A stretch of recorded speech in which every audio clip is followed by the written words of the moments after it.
Au nom du Père et du Fils et du Saint-Esprit. Amen. La paix de Jésus soit dans votre maison, sa paix et sa joie. Alléluia. J'espère que vous allez bien. Eh bien, nous lisons l'Évangile selon saint Marc.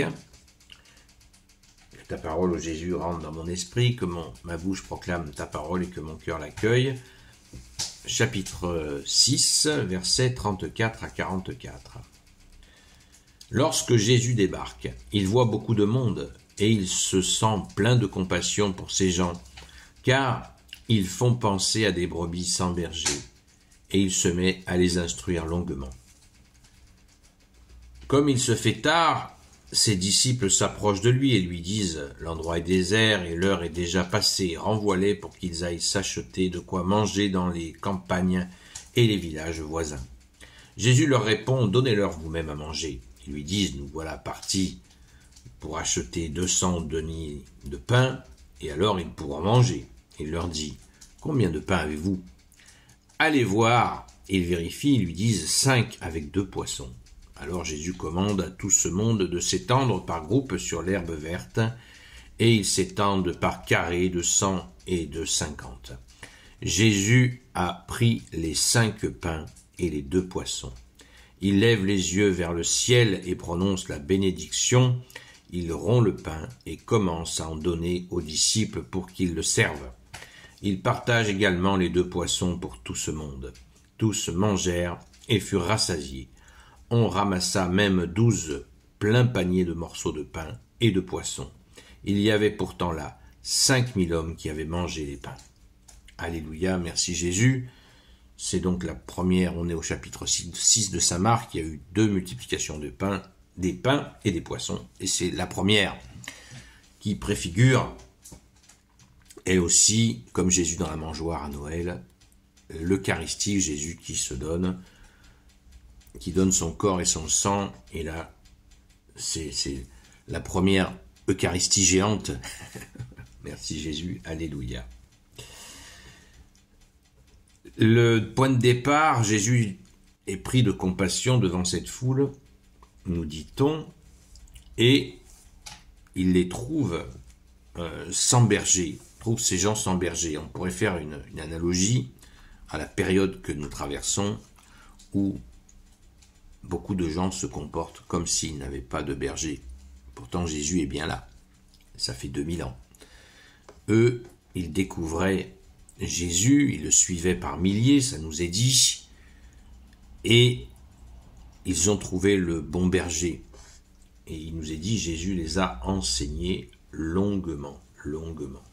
C'est un signe, ça veut dire ce que ça veut dire. Les gens étaient là, on estime à peu près à 5000, nous est-il dit, le nombre de personnes. Ça commence à faire du monde.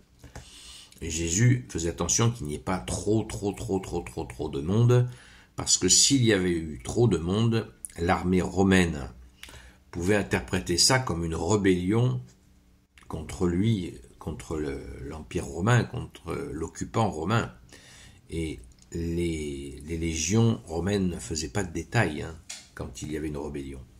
Donc Jésus est très prudent afin que les gens ne se fassent pas massacrer tout simplement par l'armée romaine.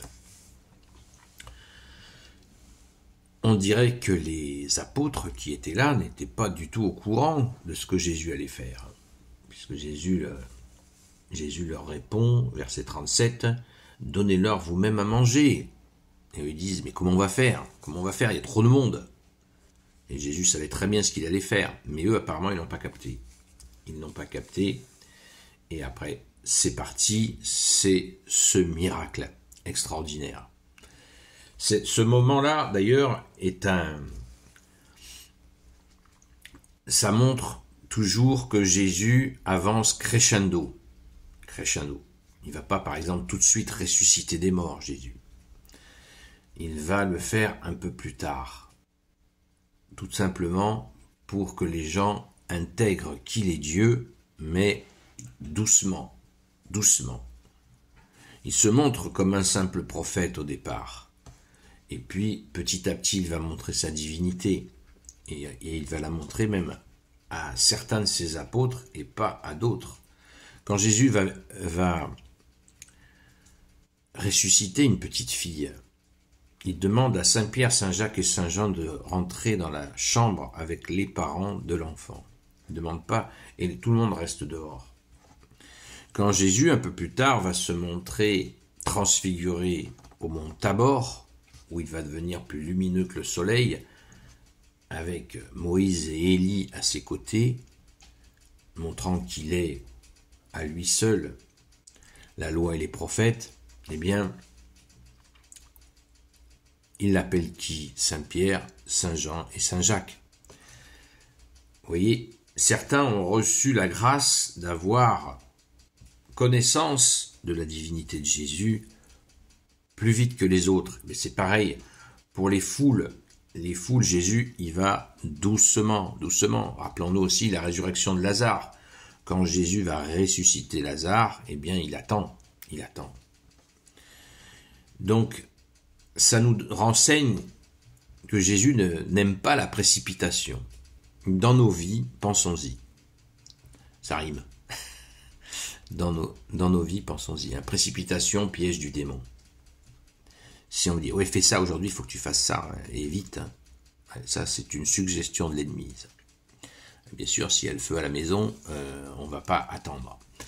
Mais pour nos vies, les changements, les situations, il nous faut du temps, et de la prière. Ça s'appelle le discernement. Parce que justement, nous ne sommes pas sans berger. Et quand on fonce comme ça du tac au tac, eh bien, c'est que nous nous comportons comme si nous n'avions pas de berger. Alors que nous avons le bon berger que tu es Jésus. Amen. Alléluia. Gloire soit au Père et au Fils et au Saint-Esprit, maintenant et toujours, et pour l'éternité. Amen.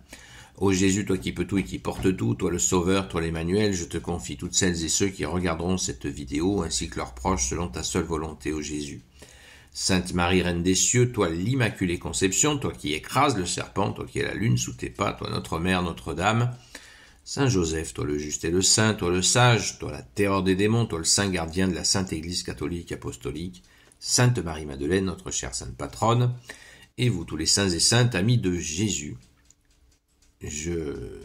Saint Michel Archange, Saint Gabriel Archange, Saint Raphaël Archange, et vous tous les anges qui servaient Jésus, je vous confie toutes celles et ceux qui regarderont ou écouteront cette vidéo. Merci Jésus d'être le roi de gloire, le Dieu de nos vies. Prions pour la France, les amis, prions pour la France. Ne nous lassons pas de prier pour la France. Nous sommes en grand danger, malgré qu'ils n'y paraissent pas. Il y a énormément de souffrance. Donc prions, prions. Rendez-vous ce soir à 20h jusqu'à 22h à la grâce de Jésus sur la chaîne Seul Jésus Sauve sur TikTok. Et je ferai bientôt une vidéo sur cette chaîne. À très vite.